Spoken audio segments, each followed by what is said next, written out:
அனைவருக்கும் வணக்கம். நேற்று நடந்த நாம் தமிழர் கட்சி மாநாட்டில் அண்ணன் சீமான் அவர்கள் தமிழக வெற்றி கழகத்தையும் விஜய் அவர்களையும் கடுமையாக தாக்கி பேசியிருந்தாரு. அதுக்கு ஒரு கொள்கையே கிடையாது. எதை கேட்டாலும் நம்ம தளபதி தளபதின்னு கத்துவாங்க, இல்லைன்னா டிவிகே டிவிகே அப்படின்னு மட்டும் கத்துறாங்க அப்படின்னு சொல்லிட்டு ஒரு கடுமையான விமர்சனத்தை வச்சிருந்தாரு.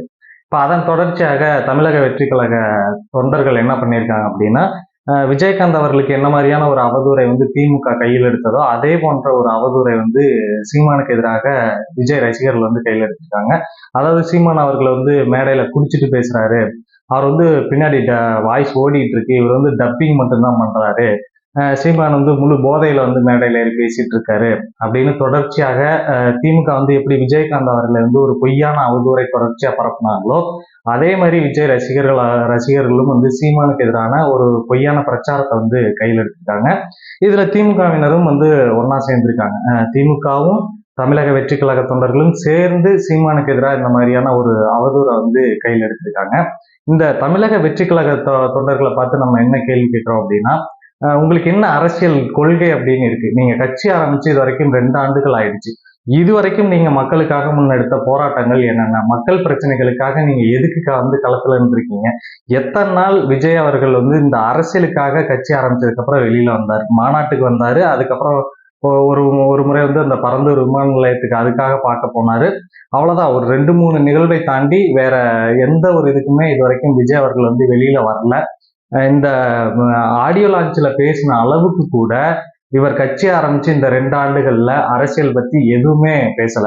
அதே மாதிரி எல்லா இஷ்யூஸுமே எப்படி அணுகிறார் அப்படின்னா, இதுவரைக்கும் இந்த திமுக அதிமுக எந்த மாதிரி ஒவ்வொரு இஷ்யூவையும் தங்களோட ஓட் பேங்கை மையப்படுத்தி தங்களோட ஓட்டு பாதிக்குமோ, இதை எப்படி அணுகுனா தங்களுக்கு வாக்கு கிடைக்கும் அப்படிங்கிற அந்த ஒரு பொலிட்டிக்கல் ஈக்குவேஷனோடைய எல்லா பிரச்சனையுமே அணுகுவாங்க. உதாரணத்துக்கு ஒரு ரெண்டு சமூகங்களுக்கு இடையே பிரச்சனை வருது அப்படின்னா அதுல எது பெரும்பான்மை சமூகம் அப்படின்னு பார்த்து அவர்களுக்கு ஆதரவான ஒரு நிலைப்பாட்டை தான் எடுப்பாங்க இந்த திமுக அதிமுக. நடிகர் விஜய் அவர்களும் இதே மாதிரியான ஒரு அரசியலை தான் இங்க செஞ்சுட்டு இருக்காரு. உதாரணத்துக்கு அஜித்குமார் கொலை செய்யப்பட்ட போது நேர்ல சென்று பார்த்த விஜய் அவர்கள், கவின் அவர்கள் இந்த கொலை செய்யப்பட்ட போது, ஆணவ படுகொலை செய்யப்பட்ட போது இதுவரைக்கும் நேர்ல போய் பார்க்கவும் இல்லை, அதற்கு எதிராக ஒரு அறிக்கை கூட பதிவு செய்யல. ஏன் அப்படின்னா, தென் மாவட்டங்கள்ல ஒரு பெரும்பான்மை சமூகத்தோட வாக்கு நமக்கு கிடைக்காம போயிடுமோ அப்படிங்கிற ஒரு கணக்கு தான் இதுக்கு பின்னாடி இருக்கு. அதுக்கப்புறம் பாத்தீங்கன்னா, இந்த சானிட்டரி ஒர்க்கர்ஸ் நேர்ல போய் பார்க்கறதுக்கு என்ன காரணம் சொன்னாங்க அப்படின்னா, எங்களுக்குன்னு ஒரு தகுதி இருக்கு அப்படின்லாம் விஜய் ரசிகர்கள் பதிவு போட்டாங்க. அப்ப ஒரு மக்களை போய் அணுகுவதற்கும் மக்களோட பிரச்சனைக்கு களத்துல நிற்பதற்கும் தகுதி பார்த்து தான் விஜய் போவாரா அப்படிங்கிற கேள்வி நமக்கு எழுது.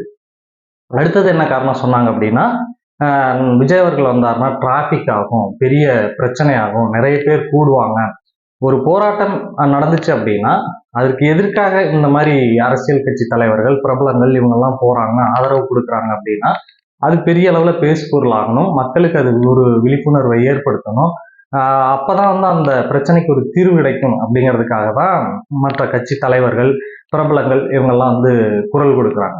அப்போ விஜய் அவர்கள் போனாங்க அப்படின்னா அது அந்த மக்களுக்கு கூடுதல் பலமாகத்தான் இருக்கும். ஆனா நீங்க இப்படி ஒரு காரணத்தை சொல்லி அவர்களை உங்க வீட்டுக்கு வர வச்சு பாக்குறீங்க. அப்போ நீங்க ரோட் ஷோ நடத்தும் போது, மாநாடு நடத்தும் போது இந்த டிராபிக் ஏற்படாதா? இதனால பெரிய அளவுல மக்களுக்கு சிரமம் ஏற்படாதா அப்படிங்கிற கேள்வி இருக்கு. அதுக்கு பதிலாக நீங்க மாநாடு நடத்துவதற்கு பதிலாக நீங்க உங்க வீட்டிலேயே உட்காந்து ஒரு வீடியோ எடுத்து நீங்க பேச நினைக்கிறத ஒரு வீடியோ எடுத்து சமூக வலைதளங்கள்ல இல்லைன்னா லைவ் டெலிகாஸ்ட் பண்ணிட்டு போயிடலாமே. அதுக்கு எதுக்கு நீங்க மாநாடு நடத்துறீங்க?